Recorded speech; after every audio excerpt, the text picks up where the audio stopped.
Cue the James Harden hatred. The Clippers get bounced in the first round again. The Dodgers summon a Korean import to the major leagues, and a report is suggesting the Kings are just fine keeping the status quo. Good morning. I'm James. And this is your daily dose of sports and snark for the greatest sports city in the world, Los Angeles. This is the faithful Angelenos Morning Report. It is May 4th, 2025. Welcome back to the Sanctum Sanctorum of LA Sports. It's also Sunday, the Lord's Day. So if you believe as I do, take a moment and thank Him for the blessings that you have in your life, like LA Sports. And if you like being in the know about LA, clack the like button. Clickety-clack the subscribe button. There's a notification bell. Hit that. It'll let you know when we drop new content. Sharing is caring. Let people know we exist. And by all means, comment. Now, before we go through the news notes, we have an expanded look at the scoreboard because Denver eliminated the Clippers last night in Game 7, 120-101. They call those types of games win or go home, but in order to go home, you first have to show up to the game. And let's be real, the Clippers didn't show up. We said yesterday that the finals are about praising the champions, and every round going up to that point is looking for scapegoats. And man, do we have one. James Harden and his 7 points make him a prime candidate. James Harden, the guy who referred to himself as the system.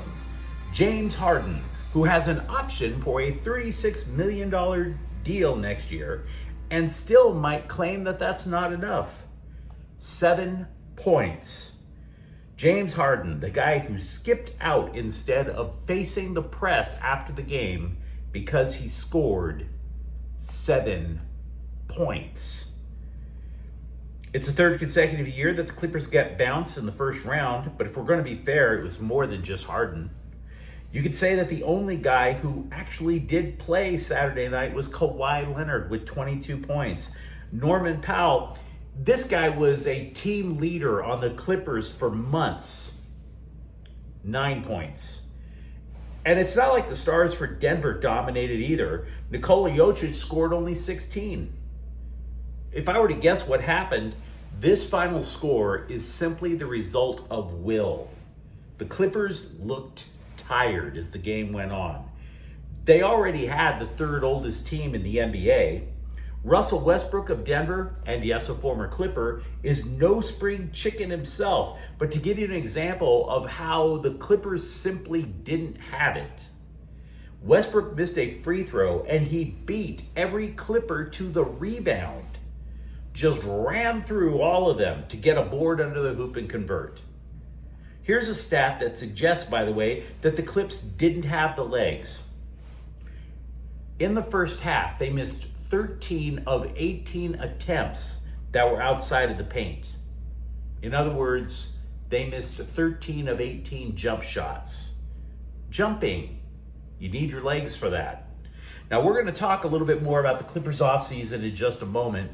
In the meantime, just to let you know, the Dodgers trounced Atlanta 10-3. And because we are petty, the Dodgers' magic number is 129.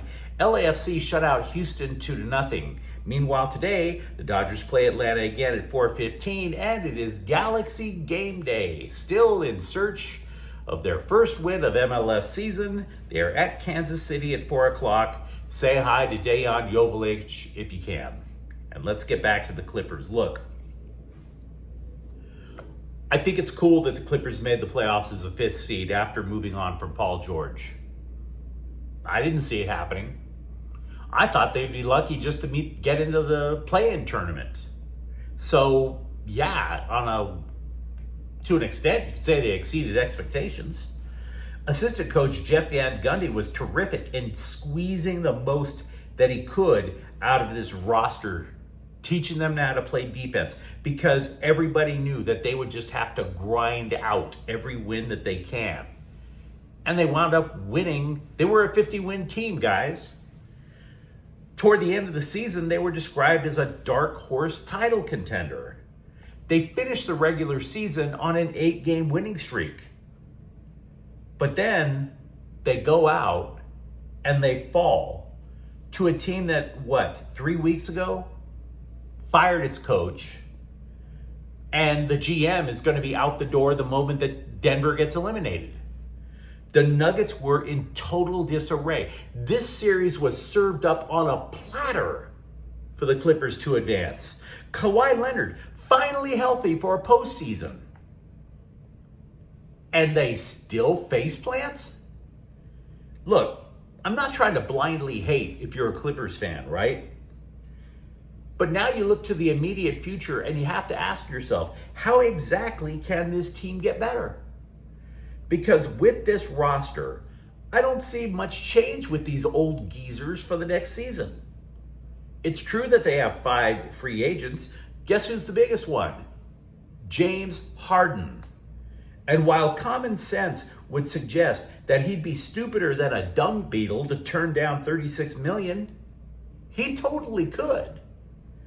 Because he has the Clippers over a barrel, and he knows it. If he walks in a gamble to get more money and he winds up not getting it from the Clippers and takes a pay cut somewhere else, the Clippers have what? Kawhi Leonard and what? And by the way, the Clippers do now have salary cap space. Harden might just say, you know what? I want the whole thing. Gobble it all up. If you recall, 2 years ago, the Clippers gifted Harden a 2-year, $70 million contract when there weren't any other takers for the guy. He got the Clippers to bid against themselves. History could repeat itself. Now, as for the rest of the players, Norman Powell will enter the last year of his contract. He was playing like an all-star, but he petered out toward the end of the season with a knee and a hamstring issue. All things being equal, what you see with this team is what you're going to get for next year. I can't see them adding somebody of note. If you recall, the Clippers flushed away many of their draft picks for many, many years in order to acquire Paul George and James Harden. So they want as much of this roster back as they can get, with the likely exception of Ben Simmons. I mean, predictably, they got nothing from that guy, but the rest of the team is going to stay. You tell me if I'm wrong. Here's something that could work out long-term for the Dodgers. Ha-Seong Kim got the call up to replace Tommy Edman, who was placed on the injured list with a right ankle injury that he suffered back on Tuesday. Kim was one of the many offseason acquisitions the Dodgers made where they were trying to hopefully foolproof their title defense. You know, the team that no matter how many injuries comes out, they're still going to be able to put up a lot of numbers. And Kim was a monster in Korean baseball. So he signs a multi-year deal in LA for $12.5 million, but he gets sent to Oklahoma City at the start of the year because, as it turns out, they throw fastballs much faster here than back in Asia. That 5 extra miles an hour does make a difference. Even now it would for him. You know how they talk about exit velocity? You know, is how the ball goes off the bat. Kim's exit velocity, even in the Midwest manure pit, was 87.3 miles per hour. That would rank him 237th out of 260 major league hitters. His bat is still too slow. And by the way, he still strikes out almost 25% of the time. And yet it could work. Why? Who are you going to throw out there instead? Chris Taylor? Kike Hernandez is hitting 188. Really? So Kim is going to get his at-bats, and maybe at some point everything will just the gears will just click into place. I'm not saying you should bet on it, but eventually you got to see if the guy can handle the majors. Now, as for Edman, Dave Roberts said he expects the multi-purpose player. If you recall, the original plan was for Edman to play out in center so that Kim could play second base, to be out a minimum of 10 days. And that makes a lot of sense. NBA players talk about ankle injuries being either 2 weeks or a month, depending on how much damage there was when the ankle twisted. So Edmonds, say, gets 10 more days out, and if that's the case, maybe you're looking at a 2-week injured ankle as opposed to the month. We just don't know yet. There is a Kings blog called Mayor's Manor, which is claiming to have sources in the franchise. And these sources say that Rob Blake, who is out of contract, will remain the team's general manager, and Jim Hiller will stay on as coach. Because, mediocrity. To be honest, I don't have much of a problem with Hiller staying, if the story is in fact true. We can agree that the challenge that he levied in Game 3 to try to protest an Edmonton goal to overturn it, and of course that protest was summarily denied, and that gave the Oilers another power play, and they converted on that into another goal, which gave Edmonton all the momentum it needed in the rest of the series. I mean, the Oilers turned an 0-2 deficit and then just won the next 4 games to eliminate the Kings. Totally brain dead call on Hiller's part, but he was a terrific coach in the regular season, guys.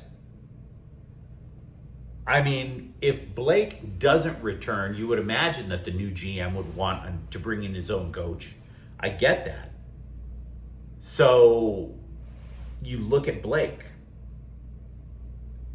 I mean, Hiller was a good idea, but it was Blake who made the foolish trades for known sluggards such as Pierre-Luc Dubois. It was Blake who firebombed a one-time elite prospect pool. It was Blake who kept the Kings pressed so hard against the salary cap that there are times that they couldn't even summon a minor league prospect to replace an injured player. They had zero room against the cap, and even to replace an injured guy. I mean, if you like your hockey with a touch of sadism, the Kings are 50 Shades of Blake. But the Kings are owned by the Anschutz Entertainment Group, and AEG, they prefer to have former players run their teams. For example, the Galaxy in MLS, they were run by former player Chris Klein for 10 years. It took a fan boycott to force the guy out. But I don't see a boycott happening amongst Kings fans. It doesn't matter that as bad, because the Galaxy were an utter abomination under Klein. They wouldn't qualify for the playoffs a lot. Sometimes they were even the worst team in MLS. They had the worst record in the league. And they still tried to keep them until the fans went nuts. The Kings at least qualified for the playoffs, right? Now, does it matter to AEG that the Kings haven't gotten out of the first round of the Stanley Cup playoffs under Blake's guidance? I don't think it does. I don't. Years ago, before Rob Blake ever got his hands all over the front office, I read a report in the LA Times that said that the Kings were simply happy to make the playoffs because to miss the playoffs meant that they would lose money on the season. Playoffs equaled profitability, and any profit you make on top of that was just icing. So if this report is true, if it is true, then you expect nothing from the Kings. They're straight up in purgatory if you follow Catholicism. I mean, I think they'll do everything in their power to retain winger Adrian Kempe and defenseman Vladislav Gavrikov. I wouldn't even be surprised to see Quinton Byfield become the team's #1 center next year. But again, big picture, purgatory. Sean McVay said the Rams have big plans for their top pick, tight end Terrence Ferguson, who they managed to get in the second round after trading out of the first. General Manager Les Snead offered a little insight. He said McVay is likely to utilize more 12 personnel on offense, 2 tight end formations, basically pairing up Ferguson with Tyler Higbee. McVay ran a lot of 12 personnel when he was a coordinator over with the Washington Commanders / football team / Redskins. He only changed to 11 personnel when he noticed what was working with the Rams. Also, ESPN is reporting that offensive lineman Joe Noteboom has left the Rams to sign with Baltimore. Noteboom's career took a downturn in 2022 when he ruptured an Achilles tendon. Last year, he played the fewest games he ever played in a season in his career. I'm genuinely starting to believe Lincoln Riley wants to play Jaden Mayava and 23 freshmen when 2026 rolls around.